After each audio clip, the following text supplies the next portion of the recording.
إن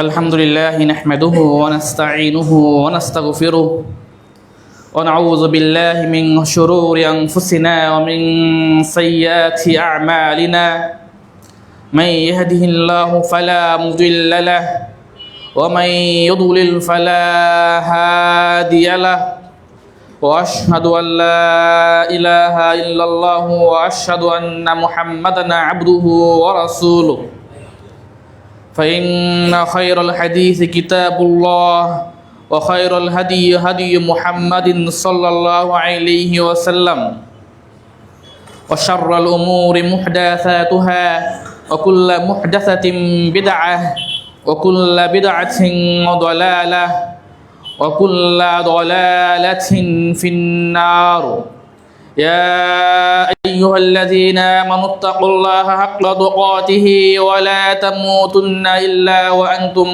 مسلمون يا أيها الناس اتقوا ربكم الذي خلقكم من نفس واحدة وخلق منها زوجها وبث منهما رجالا كثيرا ونساء اتقوا الله الذي تساءلون به والأرحام إن الله كان عليكم رقيبا يا أيها الذين آمنوا اتقوا الله وقولوا قولا سديدا يصلح لكم أعمالكم ويغفر لكم ذنوبكم ومن يطع الله ورسوله فقد فاز فوزا عظيما وقال الله عز وجل وسارعوا إلى مغفرة من ربكم وجنة عرضها السماوات والأرض أعدت للمتقين وقال الله سبحانه وتعالى وفي ذلك فليتنافس المتنافسون وقال رسول الله صلى الله عليه وسلم إن الله يحب معالي الأمور وأشرافها ويكره صفصافها وقال رسول الله صلى الله عليه وسلم إذا سأل أحدكم فليكثر فإنه يسأل ربه عز وجل الحمد لله প্রশংসা মাত্র আল্লাহ তাআলার নিমিত্তে যে আল্লাহ তাআলা আমাদেরকে সকল সৃষ্টিকুলের মধ্যে সর্বশ্রেষ্ঠ করে এই পৃথিবীর বুকে প্রেরণ করেছেন আলহামদুলিল্লাহ।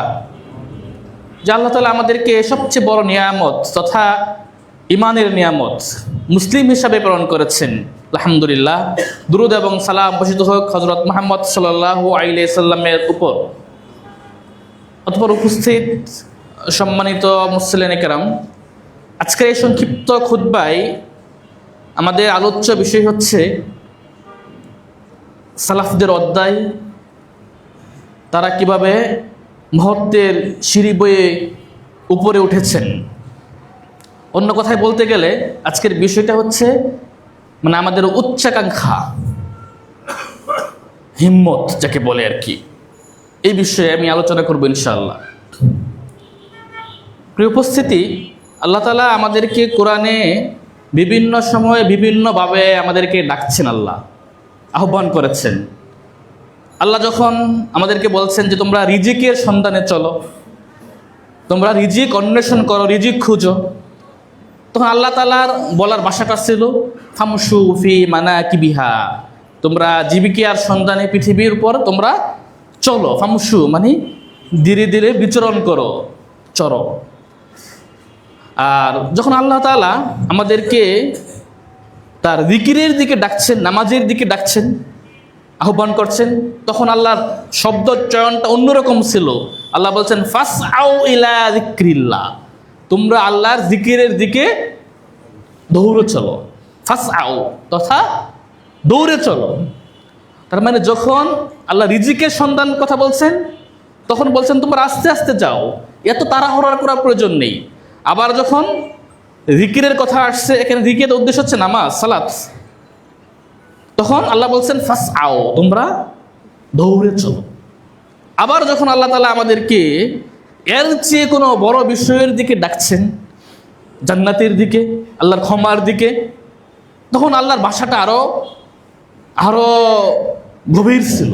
আল্লাহ বলছেন, ওয়াসারিউ ইলা মাগফিরাতিম মির রাব্বিকুম ওয়া জান্নাতিন আরদুহাস সামাওয়াতু ওয়াল আরদু উইদ্দাত লিল মুত্তাকিন, যে তোমরা ওয়াসারিউ, একটা হচ্ছে স্বাভাবিক দৌড় আর একটা হচ্ছে প্রতিযোগিতার দৌড়, দুইটা ভিন্ন। আমি স্বাভাবিকভাবে দৌড়াচ্ছি, আরেকটা হচ্ছে আরেকজনের সাথে প্রতিযোগিতা করে আমি দৌড়াচ্ছি। আল্লাহ বলছেন ওয়াসারিউ, তোমরা দৌড়ের প্রতিযোগিতা করো। কোন দিকে? ইলা মাগফিরাতিম মির রাব্বিকুম, তোমাদের প্রতিপালকের পক্ষ থেকে ক্ষমার দিকে, ও জান্নাতিন, এবং এমন জান্নাতের দিকে, আরদুহাস সামাওয়াতু ওয়াল আরদ, যে জান্নাতের প্রশস্ততা হচ্ছে আসমান এবং জমিন পর্যন্ত। এই জান্নাতকে প্রস্তুত করে রাখা হয়েছে মুত্তাকিদের জন্য। এটি নাজিল হওয়ার পর এক আরবি ব্যক্তি, বেদুইন, রাসূলুল্লাহ সাল্লাল্লাহু আলাইহি সাল্লামকে জিজ্ঞেস করলো, ইয়া মুহাম্মদ সাল্লাল্লাহু আলাইহি সাল্লাম, যদি জান্নাতের প্রশস্ততায় আসমান এবং জমিন হয়, তাহলে জাহান্নাম কোথায়? এক জান্নাতের প্রশস্ততায় আসমান থেকে জমিন পর্যন্ত। তখন রাসূল সাল্লাল্লাহু আলাইহি সাল্লাম উত্তর দিয়েছিলেন যে এখন যে যখন দিন আগমন করে, তখন রাত কোথায় থাকে? যখন দিনের আগমন ঘটে, তখন রাত কোথায় থাকে? তো এখন দিন থাকা অবস্থায় যে আল্লাহ রাতকে অন্য জায়গায় রাখতে পারেন, তিনি জাহান্নামকেও রাখতে সক্ষম। এইখানে আমি এই আয়াতটা এখানে পেশ করার উদ্দেশ্য হচ্ছে যে আল্লাহ ভালো কাজের দিকে, জান্নাতের দিকে যাওয়ার দিকে আল্লাহ আমাদেরকে বলছেন প্রতিযোগিতা করতে। তার মানে ভালো কাজে কি করতে হবে? প্রতিযোগিতা করতে হবে। আল্লাহ বলছেন নফি যালিকা ফালইয়াতানাফাসিল মুতানাফিসুন, এই ক্ষেত্রে তারা যেন প্রতিযোগীকারীরা যেন প্রতিযোগিতা শুরু করে। ভালো কাজে একে অপরের সাথে প্রতিযোগিতা করতে হবে। আমি আসবো প্রতিযোগিতার ধরনটা কেমন ছিল সালাফদের। রাসূল সাল্লাল্লাহু আলাইহি সাল্লাম তার হাদিসে বলছেন, ইন্নাল্লাহা ইউহিব্বু মাআলিল উমুরি ওয়া আশরাফাহা, আল্লাহ তাআলা সকল কাজের উত্তম এবং সবচেয়ে সর্বোচ্চ পর্যায়ের আমলটাকে ভালোবাসেন। আপনি একটা কাজ করছেন, এই কাজের যে সর্বোচ্চ পর্যায়ে আসে আল্লাহ সেটাকে ভালোবাসেন, এবং তিনি নিচু, হীনতা, তুচ্ছকে অপছন্দ করেন। রাসূলুল্লাহ সাল্লাল্লাহু আলাইহি সাল্লাম অন্য হাদিসে বলছেন, ইযা সাআলা আহাদুকুম ফালইকসির, যখন তোমাদের কেউ আল্লাহর কাছে কিছু চাইবে, তখন সে যেন বেশি বেশি চাই। কারণ ফাইন্নাহু ইয়াসআলু রাব্বাহু আযজা ওয়া জাল্লা, কারণ সে যার কাছে চাচ্ছে তিনি হচ্ছেন তার রব। এজন্য চাইলে বেশি বেশি চাইতে হবে। রাসূল সাল্লাল্লাহু আলাইহি ওয়াসাল্লাম অন্য হাদিসে বলছেন, ইযা সালতুমুল্লাহাল জান্নাহ, যখন তোমরা আল্লাহর কাছে জান্নাত চাইবে, ফাসআলুহুল ফিরদাউস, তখন তোমরা জান্নাতুল ফেরদৌস চাইবে। যখন চাইবেই তোমরা, তখন একটু বড়টা চাইবে, কারণ এটাই হচ্ছে সর্বোচ্চ জান্নাত। এভাবে রাসূল সাল্লাল্লাহু আলাইহি ওয়াসাল্লামের একাধিক হাদিস থেকে আমরা যেটা বুঝি যে আমাদের কোনো কিছু করলে সেটা সর্বোচ্চটা করতে হবে, সর্বোচ্চ দিয়ে আমাদের করতে হবে। কোনো আমল করার ক্ষেত্রে আমাদের হিম্মতটা, আমাদের আশা, আমাদের স্বপ্ন যেন অনেক বড় হয়। রাসূল সাল্লাল্লাহু আলাইহি ওয়াসাল্লাম হাদিসে বলছেন, কিয়ামতের দিন ইয়াকালু লিসাহিবিল কুরআন, যে কোরআনের হাফেজকে বলা হবে কিয়ামতের দিন যে ইকরা, তুমি পড়ো, ওয়ারতাকি, আয়াত পড়ো আর উপরে উঠতে থাকো, ওয়ারাত্তিল কামা কুনতা তুরাত্তিলু ফিদ দুনিয়া, দুনিয়াতে যেভাবে ধীরে ধীরে আস্তে আস্তে তারতিল সহকারে পড়তে, এখন তুমি সেভাবে পড়ো।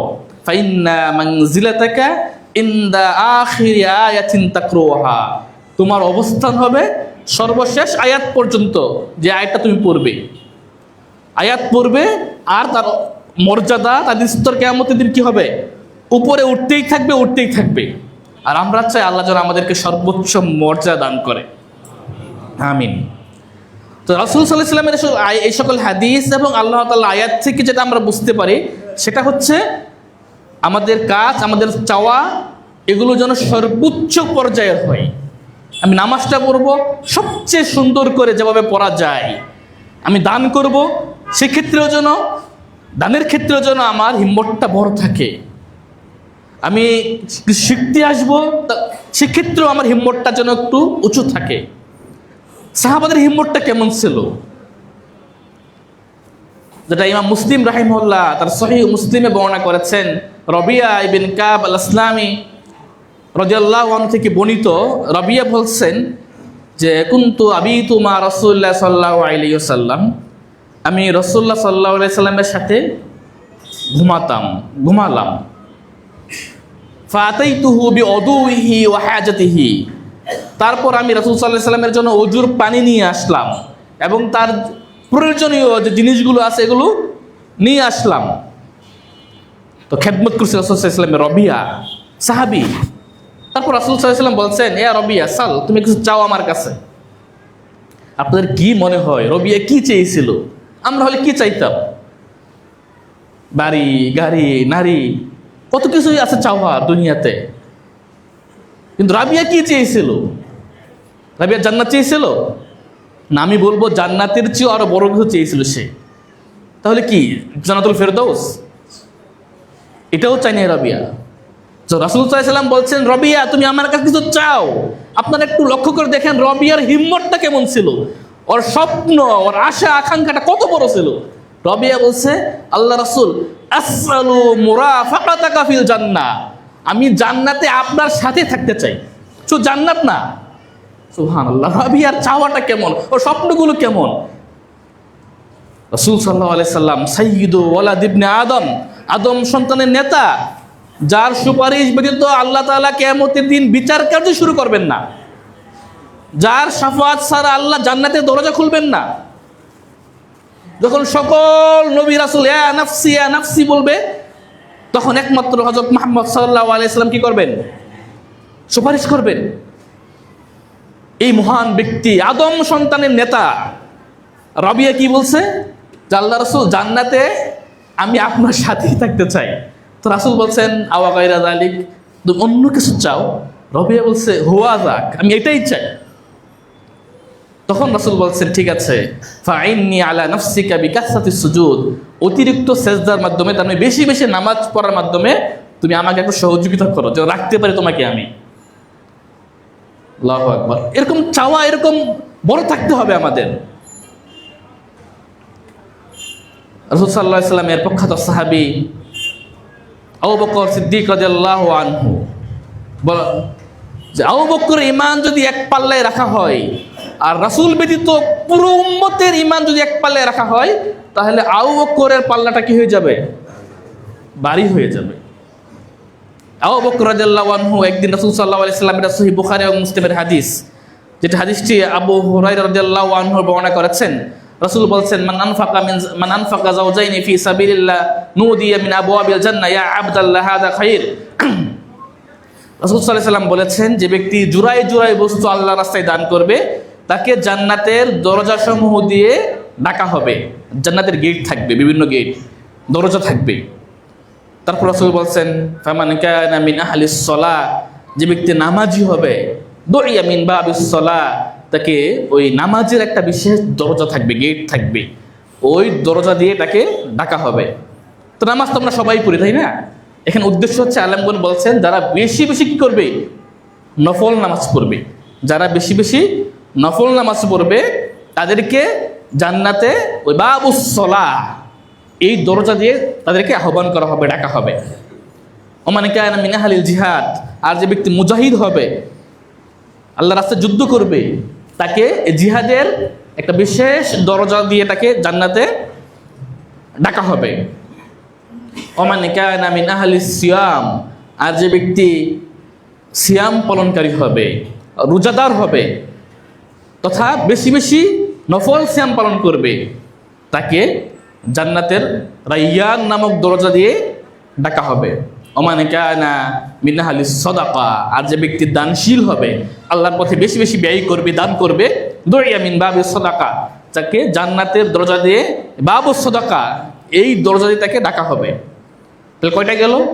বাবুস, একটা হচ্ছে নামাজের দরজা, আরেকটি হচ্ছে জিহাদের দরজা, আরেকটি হচ্ছে সিয়াম রাইয়ান এই দরজা, আরেকটা হচ্ছে বাবুস সাদাকা, সাদাকার দরজা।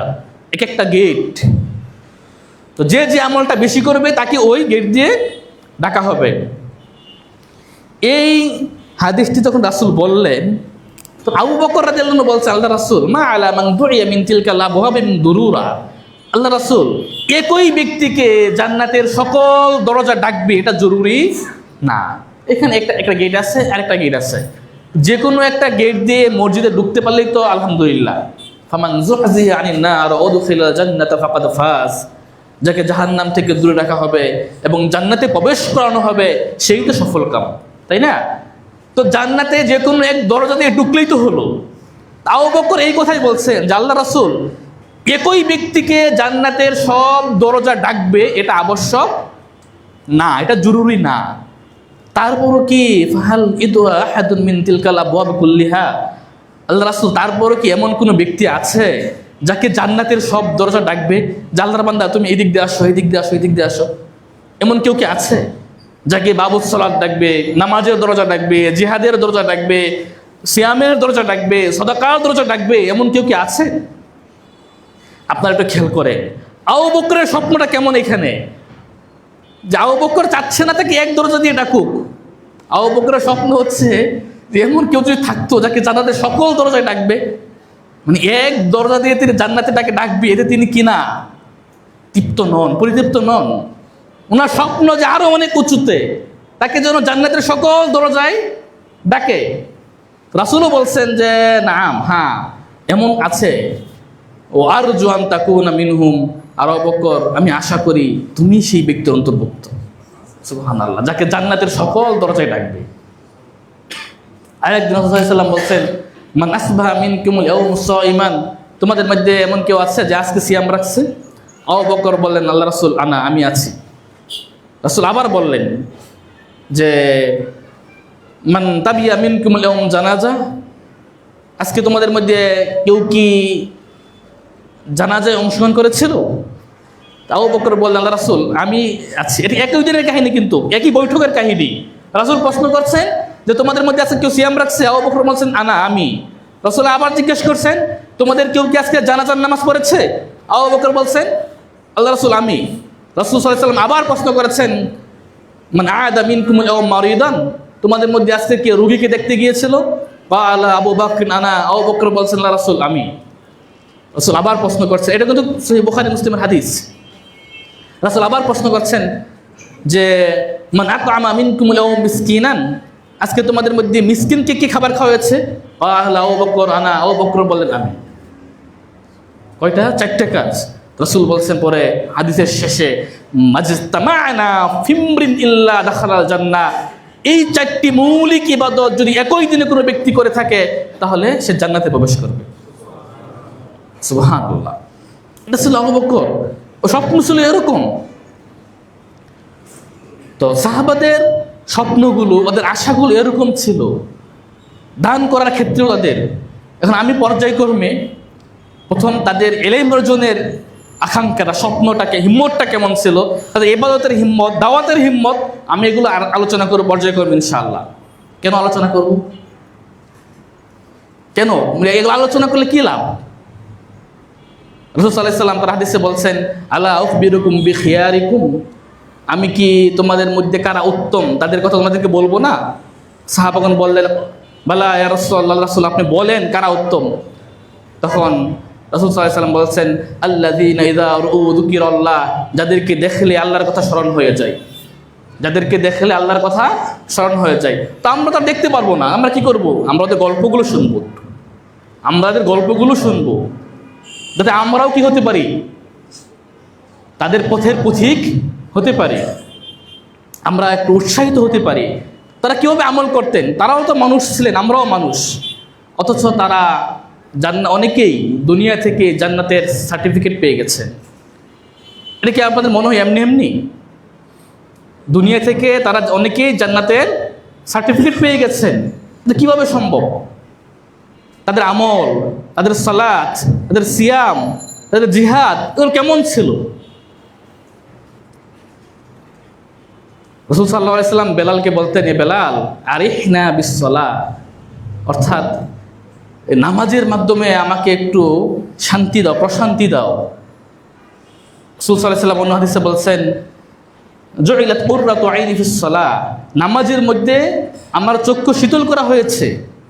তবে রাসূল নামাজ পড়ে শান্তি পেতেন, এটা একটা স্বাদ। আর আমরা ইমাম সাহেবকে বলবো আরিহনা মিনাস সালাহ, তাড়াতাড়ি নামাজটা শেষ করে আমাদেরকে একটু মুক্তি দেন। এটাই তো পার্থক্য।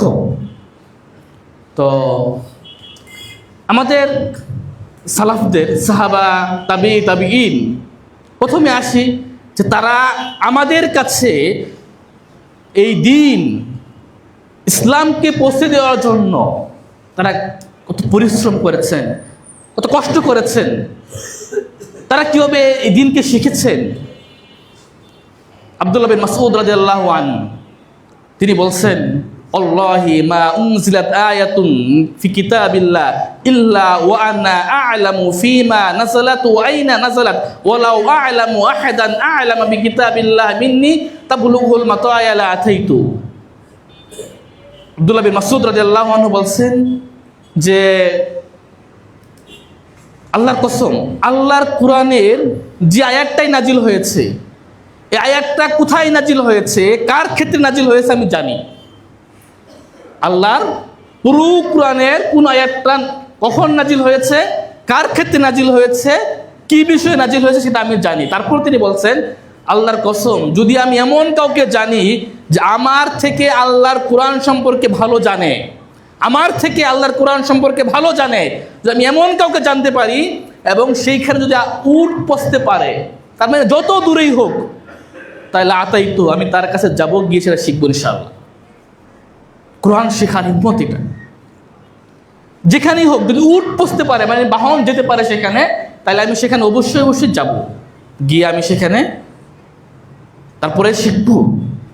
রাসূল সাল্লাল্লাহু আলাইহি সাল্লামের চাচাতো ভাই, তুরজুমানুল কুরআন, রাইসুল মুফাসসিরিন, হিব্রুল উম্মাহ, আব্দুল উম্মাহ যাকে বলা হয়, আব্দুল্লাহ ইবনে আব্বাস রাদিয়াল্লাহু আনহু, রাসূল যখন মারা যায় বয়স ছিল প্রায় 14-15। পরে তো উনি মুফাসসিরদের নেতা হয়ে গেছেন। উম্মার অর্থাৎ মুসলিম জাতি তাকে কি বলা হয়, পণ্ডিত বলা হয়। আব্দুল্লাহ বিন আব্বাস রাদিয়াল্লাহু আনহুমাকে তিনি তার একটা গল্প বলছেন যে যখন রাসূল সাল্লাল্লাহু আলাইহি সাল্লাম মারা যান, আমি আমার এক আনসারীকে বললাম যে চলো আমরা ইলম শিখি। আনসারী বলছে যে রাসূলের এত সাহাবারা বেঁচে আছেন, তোমার কি দরকার শেখা, তুমি যতই শেখো ওরা তোমার কাছে মানুষ আসবে না। তো আব্দুল্লাহ বিন আব্বাস রাদিয়াল্লাহু আনহু বলছে, তারপর আমি ওই ব্যক্তিকে ছেড়ে দিয়ে আমি নিজেই ইলম শিখার প্রতি মনোনিবেশ করলাম। কিভাবে তিনি শিখছেন তিনি বলছেন যে আমি যখন শুনতাম রাসূল সাল্লাল্লাহু আলাইহি ওয়াসাল্লামের কোনো সাহাবীর কাছে কোনো হাদিস আছে, আমি যাইতাম তার দরজায়, অনেক সময় গিয়ে দেখতাম তিনি ঘুমিয়ে আছেন, আমি দরজার সামনে চাদর বিছিয়ে শুয়ে পড়তাম, আর বাতাস ধুলাবালি আমার উপর দিয়ে বয়ে নিয়ে যেত। সাহাবী বের হয়ে বলতেন, আপনি রাসূলের চাচাতো ভাই, আমাকে বলতেন আমি আপনার বাসায় যেতাম, আপনি কি জন্য আসতেন এখানে এত কষ্ট করতে? তো আব্দুল্লাহ বিন আব্বাস রাদিয়াল্লাহু আনহুমা বলতেন যে এটাই হচ্ছে যথার্থ, যে এলেমের কাছে আমি আসবো, আমার কাছে এলেম যাবে এটা না, বরং আমি শিখতে আসবো, এটাই হচ্ছে সঠিক। এভাবে তিনি এলেম শিখেছেন। পরবর্তীতে যখন ওই আনসারী দেখছে যে আব্দুল্লাহ বিন আব্বাস রাদিয়াল্লাহু আনহু অনেক বড় হয়ে গেছেন, তখন তিনি আফসোস করে বলছেন, এই বাচ্চা আমার চেয়ে বেশি বুদ্ধিমান। তো সাহাবারা জাবের বিন আব্দুল্লাহ রাদিয়াল্লাহু আনহু একটি হাদিসের জন্য কি করেছেন, মদিনা থেকে কোথায় গিয়েছেন, দামেস্কে, সিরিয়ায়, একটি হাদিসের জন্য, মাত্র একটা হাদিসের জন্য তিনি 1300 কিলোমিটার কি করেছেন, সফর করেছেন, শুধুমাত্র একটা হাদিসের জন্য। তার হিম্মতটা কেমন ছিল ইলম শেখার প্রতি। ইবনু জারির আত-তাবারি রাহিমাহুল্লাহ, 310 হিজরি মৃত্যু। ইবনু জারির আত-তাবারি বলছেন যে একদিন বললেন, আচ্ছা তোমরা কি তাফসিরের দার্স নিতে প্রস্তুত? তো ছাত্ররা জিজ্ঞেস করলো আনুমানিক দার্সের সংখ্যাটা কেমন হতে পারে। তিনি বলছেন, কত বলতে পারে উনি বলছেন মাত্র 30,000 পৃষ্ঠা, 30,000 পৃষ্ঠার দাস তোমাদেরকে নিতে হবে। ছাত্ররা বললো যে এই দাস নিতে নিতে আমরা মারাই যাব, আমাদের দাস আর নেওয়া হবে না। তখন তিনি তার তাফসিরকে সংক্ষিপ্ত করে 3000 পৃষ্ঠা নিয়ে আসছেন। তারপর বললেন, আচ্ছা তোমরা কি ইতিহাসের দাস নিতে প্রস্তুত? ইতিহাসের ক্লাস তোমরা করবে? তো ছাত্ররা বলছে যে এটা কত হতে পারে? একই কথা বলছে যে 30,000 প্লাস হতে পারে। তখন বলছে এটা সম্ভব না। তারপর তিনি সেটাকে আবার সংক্ষিপ্ত করে নিয়ে আসেন। তার অবস্থাটা কেমন ছিল? ইবনু জাওজি রাহিমাহুল্লাহ বলছেন, ইবনু জারির আত-তাবারি রাহিমাহুল্লাহ তার 40টি বছর, জীবনের 40টি বছর এমন কাটছে যে দৈনিক 40 পৃষ্ঠা করে লিখেছেন। দৈনিক 40 পৃষ্ঠা করে লিখেছেন। কত বছর? 40 বছর। তাহলে কত হয়? 5 লক্ষ, প্রায় 84,000 পৃষ্ঠা। ইবনু জারির আত-তাবারি আমাদের কাছে এই দিনকে পৌঁছে দেওয়ার জন্য ওদের সংগ্রাম ছিল এরকম। ইমাম তাবরানী রাহিমাহুল্লাহকে বলা হচ্ছে যে কি ব্যাপার, এত হাদিস আপনি কিভাবে মুখস্থ করলেন, এত হাদিস আপনি কিভাবে পেয়েছেন? তিনি বলছে এটা এমনি এমনি আসেনি। আমি দীর্ঘ 30 বছর চাটাইয়ের উপর ঘুমিয়েছি। চাটাইয়ের উপর দীর্ঘ 30 বছর। কুনতু আনামু আলাল হাসিরি 30 সানা। আমি চাটাইয়ের উপর 30 বছর ঘুমিয়েছি, তার মানে বিছানা ঘুমাইনি। এভাবে হাদিস সংগ্রহ করেছে। ইমাম বুখারী রাহিমাহুল্লাহ হাদিসের জন্য 13,000 কিলোমিটার সফর করেছে হাদিসের জন্য। একদিন তিনি বলছেন, যখন নাকি আদব ইবনে ইয়াসের, আমি ইয়াসের কাছে যাই, তখন তাখারাত আন্নী নাফাকাতি, আমার খরচ করার মতো টাকা পয়সা আমার কাছে ছিল না। 3 দিন আমি না খেয়ে থাকি। আমি জমিনের ঘাস খেয়েছি, তৃণলতা ঘাস খেয়ে বেঁচে থেকেছি। কে এটা? আজকে আপনারা ইমাম বুখারীর নাম শুনেন, হাদিস পড়েন, তাই না? বুখারী, এই ইমাম বুখারী কি এমনি এমনি হাদিসগুলো লিখেছে? উনি বলছেন যে 3 দিন তিনি কি খেয়ে থেকেছেন? তৃণলতা ঘাস খেয়ে থেকেছেন। তারপর বলছে 3 দিন পরে এক ব্যক্তি আসলো, আমি তাকে চিনি না, একটা থলে দিল। তো থলে খুলে দেখলাম যে অনেক টাকা পয়সা ওখানে আছে। ওই ব্যক্তি বলছে তুমি খরচ করো। ওই কে এসেছিল? ওইটা ইমাম বুখারী চিনেন নাই? ইমাম আহমদ রাহিমাহুল্লাহ, ইমাম আহমদ, যাকে বলা ইমাম আহলিস সুন্নাহ ওয়াল জামাআহ, ইমাম আহমদ। ওনার জুতা বন্ধ করে রেখেছিলেন। কি জুতা বন্ধ করে রেখেছেন ইয়ামানে গিয়ে, টাকা পয়সা নাই। তো তারা আমাদের কাছে হাদিস সংগ্রহ করেছে, আমাদের কাছে পৌঁছে দেওয়ার জন্য তারা তাদের কঠিন পরিশ্রম ছিল। এই দিনকে পৌঁছে দেওয়ার জন্য, দিনের খেদমতের জন্য ওদের হিম্মতটা ছিল অনেক উঁচু লেভেলের। আমরা আপনারা রিয়াদুস সালিহিন পড়েন, হাদিস আরবাইন পড়েন, তাই না? লেখক হচ্ছেন নবী রাহিমাহুল্লাহ। ওনাকে বলা হচ্ছে আপনি বিয়ে করবেন না, বিয়ে করতে ভুলে গেছেন। উনি বিয়ে করতে ভুলে গেছেন ইলম শেখার জন্য। উনি বলছেন যে দীর্ঘ 2 বছর আমার এই পিঠ বিছানায় লাগেনি, তার মানে বসে বসে ঘুমিয়েছে, শুধুমাত্র ইলম শেখার জন্য। হিম্মতটা এমন ছিল তাদের। আজকে আমরা আমাদের সন্তানদেরকে অনেক শিক্ষা দেই, দুনিয়াবি অনেক শিক্ষায় শিক্ষিত করি। আমাদের সালাফরা কেমন ছিলেন? আমাদের সালাফরা সন্তান ছিল, তারা কীভাবে শিখাতেন? হিশাম ইবনে আম্মার তিনি বলছেন যে আমি যখন একটু বড় হলাম, তখন বাবা আমাকে শেখানোর জন্য, আমাকে আলেম বানানোর জন্য তিনি মানুষকে জিজ্ঞেস করতেন যে আমার ছেলেকে কোথায় দেওয়া যায়। এটার জন্য তিনি এক এক কথা জিজ্ঞেস করতেন। তো অনেকেই পরামর্শ দিল যে ওকে সিরিয়া থেকে কোথায় দেন? মদিনায় পাঠান, ইমাম মালিক রাহিমাহুল্লাহর কাছে। মদিনায় ইমাম মালিকের কাছে তাকে পাঠান।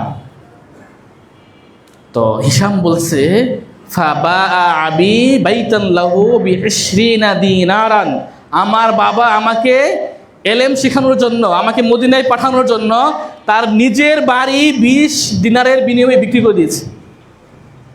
ছেলেকে মানুষ করার জন্য, ছেলেকে দিন শিক্ষায় শিক্ষিত করার জন্য বাবা নিজের বাড়িটা কি করেছে?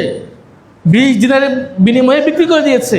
ওয়াজাহাজানি লিতালাবিল ইলম, এবং আমার বাবা আমাকে এলেম শেখার জন্য পাঠিয়ে দিয়েছে।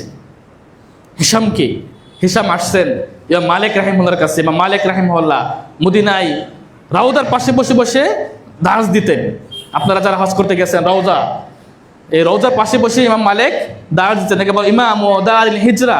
ইমাম মালিক বলতেন, হাদ্দাসানি নাফি আন ইবনে ওমর আন সাহিবি হাদাল কবর, আমাকে নাফে ইবনে ওমর থেকে এই কবরের বাসিন্দা থেকে, তার মানে কার কবর? রাসূল সাল্লাল্লাহু আলাইহি ওয়াসাল্লামের কবর, যে আমাকে নাফে ইবনে ওমর থেকে এই কবরের বাসিন্দা থেকে হাদিস বর্ণনা করেছে। তো এভাবে তিনি তার একটা নিয়ম ছিল, মালিক রাহিমাহুল্লাহ হাদিস পড়ানোর আগে তিনি কি করতেন, তিনি সুন্দর করে গোসল করতেন। গোসল করে তিনি সুন্দর রাজাবাদশার যে পোশাক পরে, রাজাবাদশারা এই পোশাক পরতেন। পোশাক পরে সবচেয়ে দামি সুগন্ধি ব্যবহার করতেন, চুল আঁচড়াতেন। তারপর তিনি হাদিসের ক্লাসে যেতেন আর বলতেন, এইভাবে আমি রাসূলের হাদিসকে সম্মান করি, রাসূলের হাদিস পড়াবো আমি। এর জন্য তিনি এত কিছু করতেন। এবং তার নিয়ম ছিল, তিনি ক্লাসে গিয়ে কি করবেন না, নিজে হাদিস পড়বেন না, ছাত্ররা পড়বে, তিনি শুধু কি করবেন, শুনবেন। তো যে হিশাম, তার বাবা বাড়ি বিক্রি পাঠিয়েছে, হিশাম তো বাচ্চা ছোট মানুষ, মালিকের ক্লাসে বসছে, এক এক করে ছাত্ররা হাদিস পড়তেছে। যখন হিশামের পালা আসছে, ইমাম মালিক বলছেন, এই বাচ্চা পড়ো। হিশাম বলছে, আমি পড়বো না, আপনি পড়েন। হিশাম বলছে যে হাদিস নিয়ে শায়েখ, আপনি আমাকে হাদিস শোনান, আমি পড়বো কেন? ইমাম মালিক অবাক হয়ে গেছেন, পিচ্ছি বলে কি, যেখানে বড় বড় মুহাদ্দিসরা, ইমাম বুখারী উস্তাদ, সব বড় বড় মুহাদ্দিসরা বসে আছে, যুগ শ্রেষ্ঠ মুহাদ্দিসরা ইমাম মালিকের সামনে বসা, কিচ্ছু বলে না একেবারে। ইমাম শাফি বলছেন, আমি ইমাম মালিকের সামনে বইয়ের পৃষ্ঠা এমন আস্তে আস্তে উল্টাতাম যেন ইমাম মালিক কি করতে না পারে, এই পৃষ্ঠা উল্টানোর শব্দ ইমাম মালিকের কানে না যায়। এত ভয় পেত ইমাম মালিককে, ইমাম শাফি। আর সেইখানে হিশাম বলছে, পিচ্ছি বাচ্চা বলছে, আপনি আমাকে হাদিস বলেন। তো ইমাম মালিক আবার বলছে, এই হাদিস পড়ো। ও আবার বলছে, না আপনি পড়েন, আপনি উস্তাদ, আপনি পড়ে, আমি পড়বো কেন? হাদিস পড়ানোর সিস্টেম আছে, আপনি অনেকে জানেন, যে একটা হচ্ছে উস্তাদ পড়বে, একটা ছাত্র পড়বে, উস্তাদ শুনবে। এইভাবে 3 বার বলার পরে হিশাম মানবে না, হিশাম পড়বেই না। পরে দড়ি নিয়ে আসছি, এই ওকে নিয়ে আসো তো, দড়িয়ে নিয়ে ওকে 10টা ব্যাট মারছে। তো মারার পরে কান্না শুরু করছে, পিচ্ছি বাচ্চা কান্না শুরু করছে। এবার মালিকের একটু মায়া হলো। মালিক বললেন যে, খুব ব্যথা পেয়েছো, কাঁদছো কেন? তো হিশাম বলছে, আপনি আমাকে 10টা ব্যথাঘাত করেছেন, এজন্য আমি কাঁদিনি। আমি কাঁদছি যে আমার বাবা যে 20 দিনারের বিনিময়ে বাড়িটা বিক্রি করলো, এই বাড়ির মূল্য মাত্র 10টা ব্যাগ, একটা হাদিসও না, একটা হাদিসও শিখতে পারলাম না। আমার বাবা বাড়ি বিক্রি করে কি করলেন? ইমাম মালিক বলছে, তুমি বলো কি? তখন বলছে যে আমার বাবা আমাকে পাঠিয়েছে ওনার বাড়ি বিক্রি করে হাদিস শেখার জন্য, আর আপনি আমাকে মার দিলেন, হাদিস তো বলে শিখাইলেন না। তো মালিক বলছে, আচ্ছা ঠিক আছে, তুমি আমাকে ক্ষমা করে দাও। তো হিশাম বলছে, না ক্ষমা করবো না। তাহলে কি করবা? শর্ত আছে একটা, আগে আপনি 10টা হাদিস বলেন, তাহলে আমি কি করব, আপনাকে ক্ষমা করবো। ইমাম মালিক, ঠিক আছে, তোমাকে আমি 10টা হাদিস পড়াবো। পুরো ক্লাস মজলিস খুশি হয়ে গেল। কেন খুশি হয়েছে? আজকে তারা ইমাম মালিকের মুখ থেকে হাদিস শুনতে পাইবে। এতদিন তারা পড়েছে, আর আজকে ইমাম মালিক পড়বেন। এই যে বড় বড় মুহাদ্দিসরা খুশি এই হিশামের কারণে। তো বাবার হিম্মতটা কেমন ছিল ছেলেকে মানুষ করার জন্য। আপনারা দেখেন যে নিজে বাড়ি বিক্রি করে দিয়েছে শুধুমাত্র সন্তানকে মানুষ করবে। আল্লাহু আকবার। এভাবেই আমাদের অন্য অন্য ইমামগণ, আলেমগণ, তারা কঠিন পরিশ্রম করেছেন। এই ইবনু হাজার আসকালানী রাহিমাহুল্লাহ, আপনারা চেনেন ইবনু হাজার আসকালানী রাহিমাহুল্লাহ। তিনি তার মেয়ে পিচ্ছি ভাইয়া, দুধ খায় বাচ্চা, 1.5 বছর বয়স, একে নিয়ে গেছে জৈনবকে 805 হিজরিতে দামেস্কে হাদিস শোনানোর জন্য। আর কিছুই বুঝবে না, কিন্তু কানের ভিতর কি হবে, হাদিসের শব্দগুলো, ক্বাল আল্লাহ ক্বাল রাসূলুল্লাহ, এই যে শব্দগুলো, এই শব্দগুলো বাচ্চার কানে প্রবেশ করবে। এজন্য কুলে করে নিয়ে গেছে বাচ্চাকে, যে আমার বাচ্চার কানে রাসূলের শব্দগুলো কি হোক, অন্তত পক্ষে প্রবেশ করুক। মানুষ করার জন্য, সন্তানকে মানুষ করার জন্য এগুলো ছিল আমাদের আলেম ওলামা সালাফদের হিম্মত।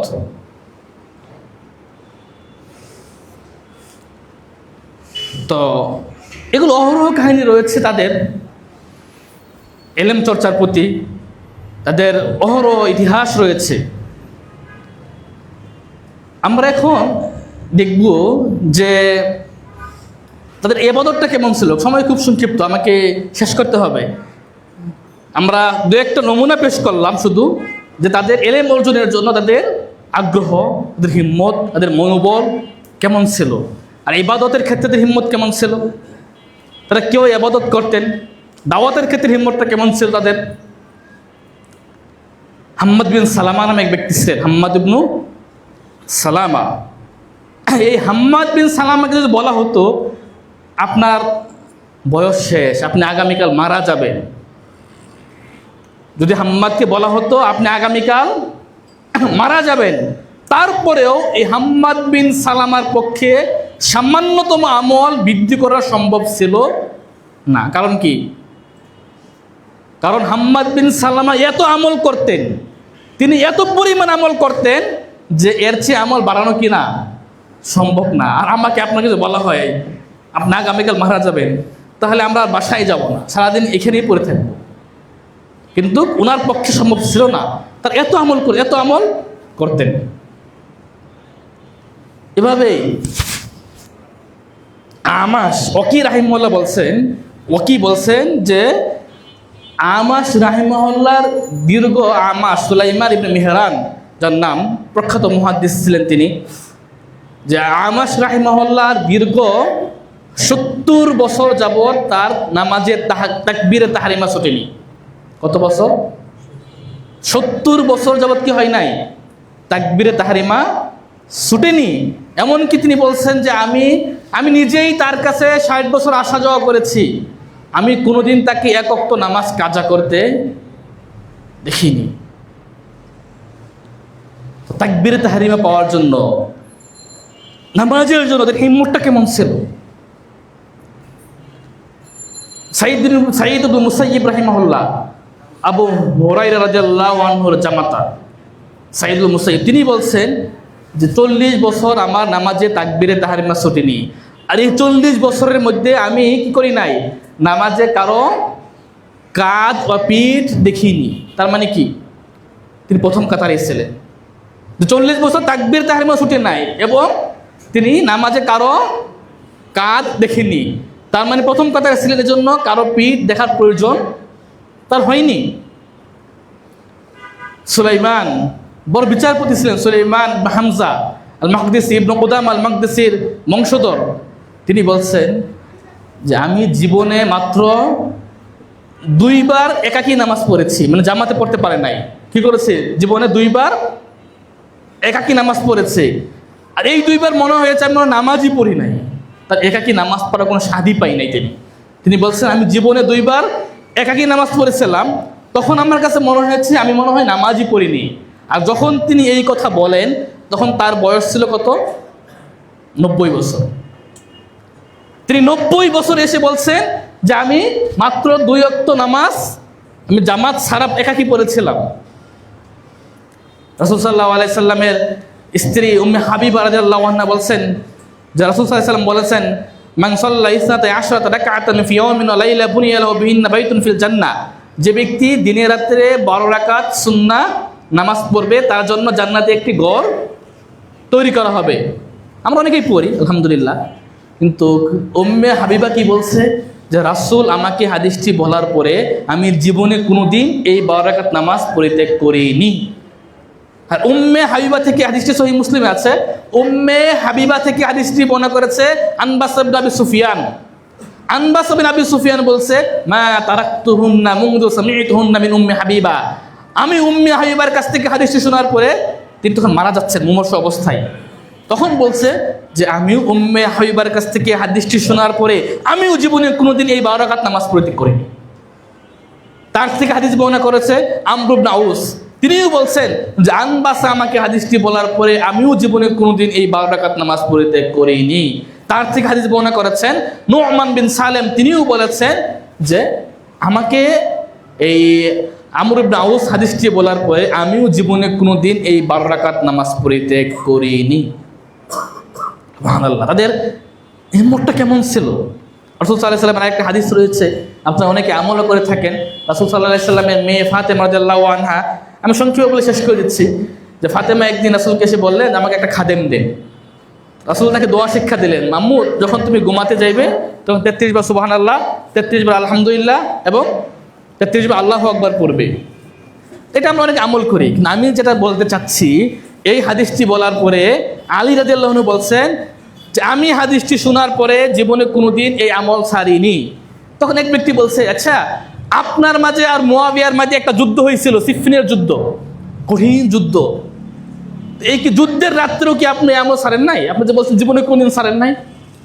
তা আলী আবার নিশ্চিত করে বলছে যে হ্যাঁ, আমি যুদ্ধের রাত্রেও আমি আমল ছাড়িনি। এখন আপনাদেরকে একটু প্রশ্ন, যে ফাতেমা রাদিয়াল্লাহু আনহা চাইলেন খাদেম, রাসূল তাকে কি দিলেন? দোয়া শিক্ষা দিলেন। এটা কেন? এর কারণ হচ্ছে আলেমগণ বলছেন যে যদি আমরা সকাল সন্ধ্যার জিকির এবং রাতের যে জিকির আজগারগুলো আছে, যে আমরা এগুলো ঠিকমতো আমল করি, তাহলে আমাদের শরীরে শক্তি পাবো। এই যে আমরা অলসতায় ভুগি, শরীর দুর্বল লাগে, যদি আমরা জিকির আজগারগুলো ভালো করে পড়ি তাহলে আমাদের শারীরিক শক্তি বৃদ্ধি পাবে। এই জন্য ইবনে কাইয়্যিম রাহিমাহুল্লাহ বলছেন, একদিন দেখলাম আমার উস্তাদ ইবনে তাইমিয়া রাহিমাহুল্লাহ তিনি দীর্ঘ সময় পর্যন্ত, একেবারে দ্বিপ্রহর পর্যন্ত জিকির আজগার করছেন। আমি বললাম, শেখ আপনি সকালে নাস্তা খাবেন না? তিনি বলছেন, এটাই হচ্ছে আমার নাস্তা, এটাই আমার নাস্তা। তিনি বলছেন যে রাসূলের হাদিস, যে হাদিসটা রাসূল সাল্লাল্লাহু আলাইহি ওয়াসাল্লাম বলেছেন, মানে ক্বারা আয়াতুল কুরসি দুবরা কুল্লি সালাতিন, যে ব্যক্তি প্রত্যেক নামাজের পরে আয়াতুল কুরসি পড়বে তার মধ্যে এবং জান্নাতের মধ্যে মৃত্যু ছাড়া কোনো ব্যবধান থাকবে না। ইবনে তাইমিয়া বলছেন, আমি হাদিসটি শোনার পরে আমি জীবনে কোনোদিন আয়াতুল কুরসি ছাড়িনি। ইমাম আহমদ রাহিমাহুল্লাহ হাদিসের কিতাব লিখছেন, সেই কিতাবে প্রায় কত হাদিস আছে? 40,000 হাদিস আছে, তাই না? 30,000 হাদিস আছে। তো ইমাম আহমদ বলছেন, মা কাতাবতু হাদিসান ইল্লা ওয়াকাদ আমিলতু বি, আমি যে হাদিসটাই লিখেছি আমি সেই হাদিস অনুযায়ী আমল করেছি। শুধুমাত্র একটা হাদিসের উপর ইমাম আহমদ আমল করতে পারেনি। কোন হাদিস? রাসূল সাল্লাল্লাহু আলাইহি সাল্লাম সওয়ারির উপর, যানবাহনের উপর চড়ে তওয়াফ করেছিলেন, কিন্তু ইমাম আহমদ বৃদ্ধ হয়ে যাওয়ার কারণে তিনি আর করতে পারেন নাই, যানবাহনের উপর উঠতে পারেন নাই, উটের উপর উঠতে পারেন নাই। এর জন্য এই হাদিসটার প্রতি ইমাম আহমদ আমল করতে পারেন নাই। আর এছাড়া তিনি কি বলছেন? এছাড়া তিনি সকল হাদিসের উপর কি করেছেন? আমল করে গেছেন। সুবহানাল্লাহ, কত বড় হিম্মত হতে পারে সকল হাদিসের উপর আমল করা। এভাবেই ইমাম সুফিয়ান সাউরি রাহিমাহুল্লাহ বলছেন, মা বালাগানি হাদিসুন আন রাসূলুল্লাহ সাল্লাল্লাহু আলাইহি ওয়াসাল্লাম ইল্লা ক্বাদ আমিলতু বি, আমার কাছে রাসূলের যে হাদিসই পৌঁছেছে আমি সেই হাদিস অনুযায়ী আমল করেছি। সুবহানাল্লাহ, এগুলো আমলের ক্ষেত্রে তাদের অহরহ। রাসূল সাল্লাল্লাহু আলাইহি ওয়াসাল্লাম নিজেই, যে আগের পরে সকল গুনাহ মাফ ছিল, তাই না? তিনি কি করতেন? রাসূল সাল্লাল্লাহু আলাইহি ওয়াসাল্লামের পা ফুলে যেত, তাফাত্তারা কাদামাহু, রাসূলের পা ফুলে যেত, ফেটে যেত। কি জন্য? দীর্ঘ রাত যাবত তাহাজ্জুদ পড়তে পড়তে। সুফিয়ান সাউরি সকাল হলে কি করতেন? মাথা জমিয়ে রেখে পা রাখতেন দেওয়ালের উপরে। কেন? সারা দাঁড়িয়ে থাকার কারণে যাতে রক্ত যাতে কি করতে পারে, পায়ে যেতে পারে, মাথায় যেতে পারে। এজন্য তিনি মাথা জমিনে রেখে পা দেওয়ালে রাখতেন। এত কষ্ট করতেন তারা। তাদেরকে বলা হতো, কি ব্যাপার, এত কষ্ট কেন করেন আপনারা? রাত্রে সিয়াম রাখেন, আবার দিনের বেলায় সিয়াম রাখেন, রাত্রে তাহাজ্জুদ পড়েন। তারা বলতেন, যে আল্লাহ আমাকে সারা তাহাজ্জুদ পড়ার তৌফিক দিয়েছে, আমি কি আল্লাহর কৃতজ্ঞতা স্বরূপ রোজা রাখবো না? মানে আল্লাহ তৌফিক দিয়েছে রাত্রে কিয়াম করার, তাহাজ্জুদ পড়ার, এই কৃতজ্ঞতা স্বরূপ, শুকরিয়া স্বরূপ তারা কি করতেন? রোজা রাখতেন। একজনকে বলা হলো, এত কষ্ট কেমনে করেন? তিনি বলছেন, এটা কোনো ব্যাপারই না, আমি দিনের খাবারটা রাত্রে নিয়ে যাই আর রাত্রের ঘুম দিনে নিয়ে আসি। আমি দিনের বেলা যে খাবার খেতাম এটা রাত্রে নিয়ে যাই, তার মানে দিনে সিয়াম রাখি, আর রাত্রে যে আমি কি করতাম, ঘুমাতাম, ওটা আমি দিনে নিয়ে আসি। এটা সহজ, খুব ওদের কাছে খুব সহজ ছিল এটা। ইবনে ওমর রাদিয়াল্লাহু আনহুমা, যাকে বলা হতো মুত্তাবিউস সুন্নাহ, ওনাকে না থেকে বলা হচ্ছে ইবনে ওমর কি করে? তিনি বলছেন, প্রতি নামাজের জন্য ওযু করে আর ওযুর মাঝখানে কোরআন তেলাওয়াত করে, শুধু কোরআন তেলাওয়াত। আল্লাহু আকবার। এটা ছিল সাহাবাদের আরেক উসমান ইবনে আফফান রাদিয়াল্লাহু আনহু, সহিহ সনদ যেটা মুসনাদ ইবনে আবি শাইবা আসছে, উসমান ইবনে আফফান রাদিয়াল্লাহু আনহু তিনি এক রাকাতে পুরো কোরআন খতম দিয়েছেন। এক সহিহ সনদ, কিন্তু এটা কিসসা কাহিনী না, সহিহ সনদ, যে উসমান রাদিয়াল্লাহু আনহু এক রাকাতে পুরো কোরআন কি করেছেন? খতম দিয়েছেন। আপনারা আশ্চর্য হতে পারেন যে কিভাবে সম্ভব। আমি বলবো, যারা মোবাইল ব্যবহার করে ওদেরকে দেখেন, ঘন্টার পর ঘন্টা স্কুলিং চলছে, কোনো বিরক্তি নাই, কোনো ক্লান্তি নাই, কারণ তারা মোবাইলকে ভালোবাসে, আমরা মোবাইলকে ভালোবাসি, আর তারা কোরআনকে ভালোবাসতেন। আবু বকর ইবনে আইয়াশ রাহিমাহুল্লাহ, তিনি যখন মারা যাচ্ছেন, তার বোন কান্না করছে, তার বোনকে সান্ত্বনা দিতে গিয়ে তিনি বলেছেন, তুমি কান্না করো না, তোমার ভাই এই ঘরের কোনায় বসে বসে 18,000 বার কোরআন খতম করেছে, আর তুমি কাঁদছো কেন? এগুলো ছিল সালাফদের আমল, আমাদের এরা ছিল আমাদের সালাফ, আমাদের আদর্শ এরা। তা আমাদের তাদের মতো হতে হবে, তাই না? আচ্ছা আপনি বলেন তো, আপনি কয়দিন কান্না করেছেন যে মানুষ হেদায়েত পাচ্ছে না? কয়দিন আপনার রাতে টেনশনে ঘুম হয় নাই যে আপনার প্রতিবেশী যাচ্ছে না মসজিদে? কয়দিন টেনশন হয়েছে আপনার? আর রাসূল সাল্লাল্লাহু আলাইহি সাল্লাম আল্লাহ বলছেন ফালা তুযহিব নাফসুকা হাসারাতিন, হে নবী আপনি নিজেকে শেষ করে দেবেন না, মানুষ হেদায়েত পাচ্ছে না এই দুঃখে আপনি নিজে কি করে দেবেন না, শেষ করে দেবেন না। অন্য আয়াতে আল্লাহ বলছেন ফালাআল্লাকা বাখিউন নাফসাকা আলা আসারিহিম, যে আপনি নিজেকে শেষ করে দেবেন একেবারে, যে মানুষ হেদায়েত পাচ্ছে না, ওরা হেদায়েত লাভ করছে না, ওরা আপনাকে অস্বীকার করছে, ওরা আল্লাহর কুরআনকে অস্বীকার করছে, এজন্য আপনি নিজেকেই কি করে দেবেন, চিন্তা করে শেষ করে দেবেন। রাসূল সাল্লাল্লাহু আলাইহি সাল্লাম হেদায়েতের জন্য, দাওয়াতের জন্য এত করেছে, কষ্ট করেছে। আমরা কয়দিন কষ্ট করেছি, কয়দিন কষ্ট পেয়েছি, যে এত মানুষ নামাজ পড়ে না, এত মানুষ বিপদে চলে যাচ্ছে, কষ্ট পেয়েছি আমরা। কয়দিন দাওয়াত দিয়েছিলেন আপনি? মুসা আলাইহিস সালাম কি করেছেন? মুসা আলাইহিস সালাম মেরাজের রাত্রে কেন কান্না করছিলেন? যখন নাকি মুহাম্মদ সাল্লাল্লাহু আলাইহি ওয়াসাল্লাম উপরে উঠে যান, তিনি কান্না শুরু করছেন কেন? উত্তর কি দিয়েছিলেন তিনি বলছেন যে আমার উম্মতের চেয়ে এই বাচ্চার উম্মত যে আমার পরে আসছে, এই ছেলেটার উম্মত বেশি জান্নাতে চলে যাবে। তার মানে তার উম্মত কম হেদায়েত পেয়েছে, এজন্য মুসা কান্না শুরু করে দিয়েছেন। আমরা কয়দিন দাওয়াত দিয়েছি? 1 বছর, 2 বছর, 5 বছর, 10 বছর? নূহ আলাইহিস সালাম কয় বছর দাওয়াত দিয়েছিলেন? কয় বছর? 950 বছর। আর কি দিনে 2 ঘন্টা 3 ঘন্টা? ইয়া রাব্বি দাউতু কওমি লাইলা ওয়া নাহারা, আমি দিনে রাতে দাওয়াত দিয়েছি। তো এগুলো ছিল নবী, রাসূল, সালাফ, তাবিঈন, সাহাবীদের হিম্মত। দাওয়াতের ক্ষেত্রে বলেন, ইলম অর্জনের ক্ষেত্রে বলেন, আমলের ক্ষেত্রে বলেন, দানের ক্ষেত্রে। আবু বকর কি করছিলেন? আবু বকর, আল্লাহ রাসূল জিজ্ঞাসা করলেন তাবুক যুদ্ধের সময়, আবু বকর তুমি কি রেখে আসলে? কি উত্তর দিয়েছেন আবু বকর? আল্লাহ এবং তার রাসূলকে লিখে আসছে, আর কিছু না। দানের ক্ষেত্রে হিম্মত। আল্লাহ যেন আমাদেরকে তাদের এই গল্পগুলো শুনে তাদের মতো হওয়ার তৌফিক দান করেন, আমিন। আমরা যেন আমলের ক্ষেত্রে আমাদের হিম্মতটাকে যেন, আমাদের স্বপ্নটা যেন আরও বাড়াতে পারি, আমাদের স্বপ্ন যেন সে আকাশ স্বপ্ন হয়। আল্লাহ আমাদের সে তৌফিক দান করুক, আমিন।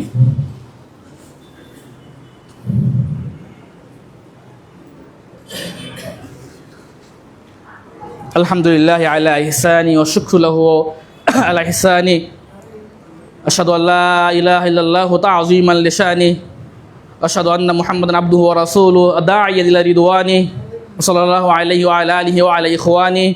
আল্লাহুম্মা সাল্লি আলা মুহাম্মাদ ওয়া আলা আলি মুহাম্মাদ কামা সাল্লাইতা আলা ইব্রাহিম ওয়া আলা আলি ইব্রাহিম ইন্নাকা হামিদুম মাজিদ। আল্লাহুম্মা বারিক আলা মুহাম্মাদ ওয়া আলা আলি মুহাম্মাদ কামা বারাকতা আলা ইব্রাহিম ওয়া আলা আলি ইব্রাহিম ইন্নাকা হামিদুম মাজিদ। اللهم انصر من نصر دين محمد صلى الله عليه وسلم واجعلنا منهم واخذل من خذل دين محمد صلى الله عليه وسلم ولا تجعلنا منهم. اللهم وفق ولاة امورنا لما تحب وترضى. اللهم اجعلهم سلما لاوليائك وحربا لاعدائك. اللهم حقق بهم دينك واظهر بهم شريعتك. اللهم ايدهم بالحق. اللهم ايدهم بالحق. اللهم ايد الحق بهم. اللهم اجعلهم. اللهم احفظهم من كل سوء ومكروه. اللهم احفظهم من كل سوء ومكروه. اللهم أرهم الحق حقا وارزقهم اتباعه وأرهم الباطل باطلا وارزقهم اجتنابه. اللهم من أرادنا وأراد بلادنا وأراد ديننا وأراد عقيدتنا وأراد حكامنا فاجعل كيده في نهره واجعل تدبيره تدمير عليه يا رب العالمين. قوموا للصلاة.